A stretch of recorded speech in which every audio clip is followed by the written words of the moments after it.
Shields up, Iron Breakers. Rurikhan here coming at you with another edition of the Cons Cast, and in today's episode we're going to be taking a look at Code Vein. Now in my previous video about Code Vein we took a deep dive into the gameplay mechanics. What that basically meant was I looked at every single mechanic that I've experienced throughout my play session of the game, and I explained all of those mechanics to the best of my ability. In today's video it is going to be a more opinion-based video where I will tell you how I feel about the different aspects of the game, the visuals, the sounds, the gameplay, all of that stuff, how I actually felt as I was playing the game, and what I think about all of the stuff that I've experienced. So let's begin. As per usual, I like to start by taking a look at the visuals, and I actually feel that the visuals of Code Vein are pretty good. I like the art style that they're going for. It is going to feel very similar if you guys played God Eater 3. The art style kind of like shares a lot of similarities, which is not particularly surprising because a lot of people that work on Code Vein have also worked on God Eater 3. The animations also feel pretty good. However,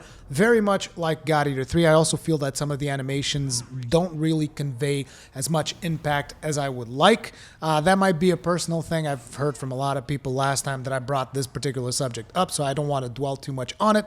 Let's just say that sometimes I felt like I hit the enemies and I really felt that visual feedback, whereas other times I hit the enemies and it didn't feel like anything really happened, even though the hit was there, the damage happened, all of that stuff. So, you know, hopefully this is something that they can tighten up before the final release, but even if they don't, it's not really going to be a deal breaker for me personally.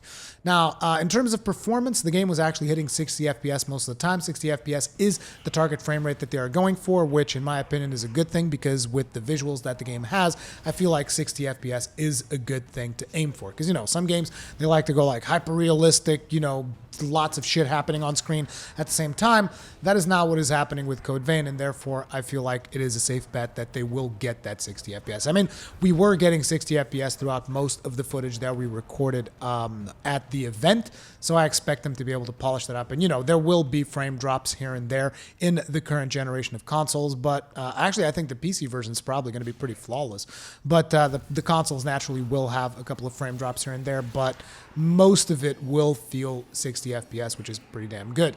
Now, when it comes to sounds, I felt like sounds were a little bit hit and miss.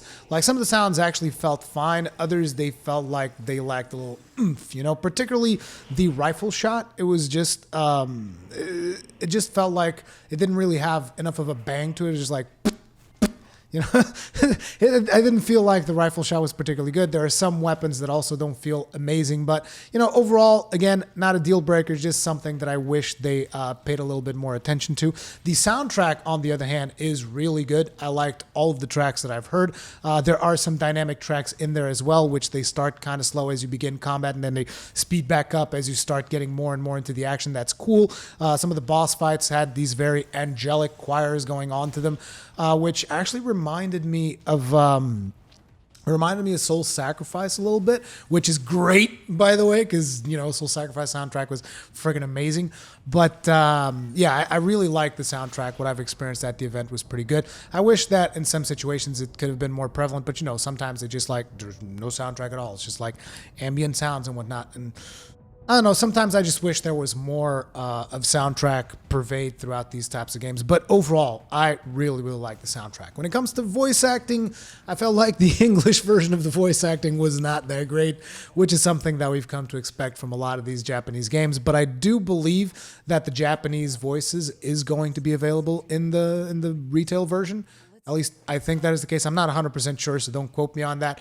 But I feel like the Japanese voices are probably going to be pretty solid. And I think that most of the people that really enjoy these games most likely are going to be playing with Japanese voices anyways. So the English VO is not really a big deal. Now, when it comes to the gameplay itself, beyond the lack of impact in the animations like I've mentioned previously. Beyond that, like, everything feels great. I like the combat. I think the combat is a lot of fun because it gives you a lot of options. You got your strong attack, you got your weak attack, you can charge up the strong attack. You got the focus gauge, which then allows you to do like the launch attacks and all of that stuff. You got the backstabs, you got the parries and the counters. You got your drain attacks, which can be weaved into the middle of your combos. all of that stuff, I think, is a lot of fun. There's also the fact that the game gives you a lot of ways to get Ichor, which is the resource that you use to cast your blood gifts, which are essentially your skills and stuff like that. And that is a really good thing because it allows you to really just like use your skills with reckless abandon, because it's very easy for you to get the resource to cast more skills back so long as you stay engaged in combat and do the right stuff, use your drain attacks, use all of those things. And that stuff I found very, very fun, particularly because I was playing the caster class throughout most of that, which basically meant, hey, I can fire my big fireball all the time, and whenever I fire that fireball, it was just like sometimes over 1,000 damage, and it was really, really cool. So basically, I feel like between the weapons that you have at your disposal, the blood gifts, the blood veils, your companion, there's just a lot of variety, a lot of stuff that you can do. And there's also a lot of variety in terms of the playstyles that you have, because you can swap your blood codes around. And by the way, if you don't know what I mean when I'm talking about blood codes, blood gifts, blood veils, all these things, you should watch the video that I did before this one, which goes in depth into all of the mechanics, because I'm not going to be repeating myself here. But yeah, the variety of playstyles I think is going to be something that's going to keep the gameplay fairly fresh throughout, because like whenever you feel like you're bored of one blood code, you're like, I'm just going to try out a different blood code, whatever. Now, in terms of level design, I only really got to play 2 of the levels in the game. One of those levels is going to be the first level that everyone will experience when they, get the retail version of the game. And that level, I really, really enjoyed it. I thought it was very well designed. It had a lot of hidden nooks and crannies that you could get into. It had some verticality to it. And you could actually get some shortcuts. You could do, it had that feel of a properly designed level with lots of intricacies and stuff like that.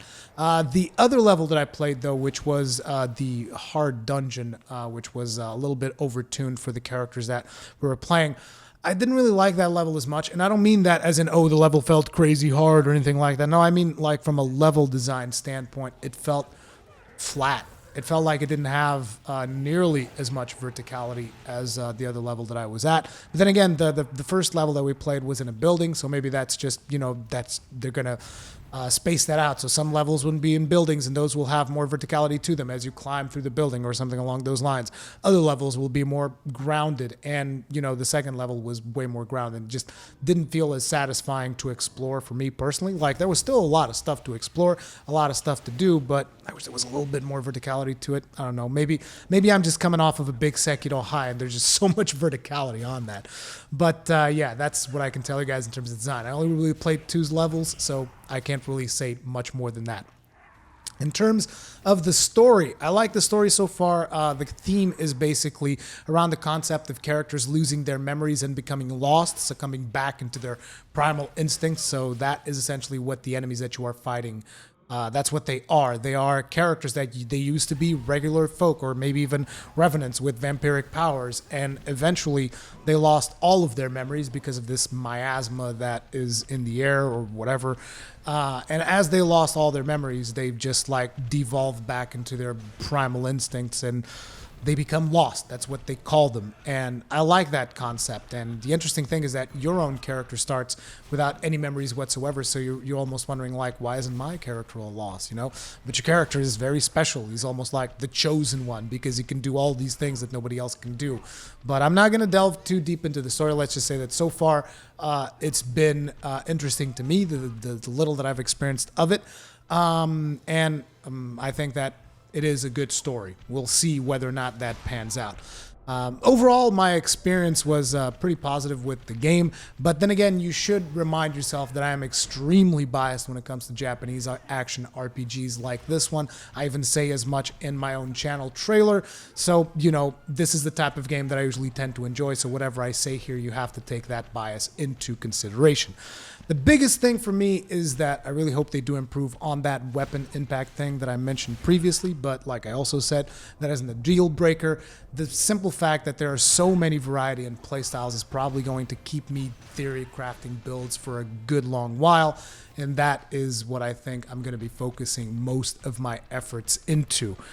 So I think that it's going to be a fun game. Whether or not it is remains to be seen with the final version. What I've experienced of it so far, I greatly like it. So, yeah, that's my opinion on Code Vein.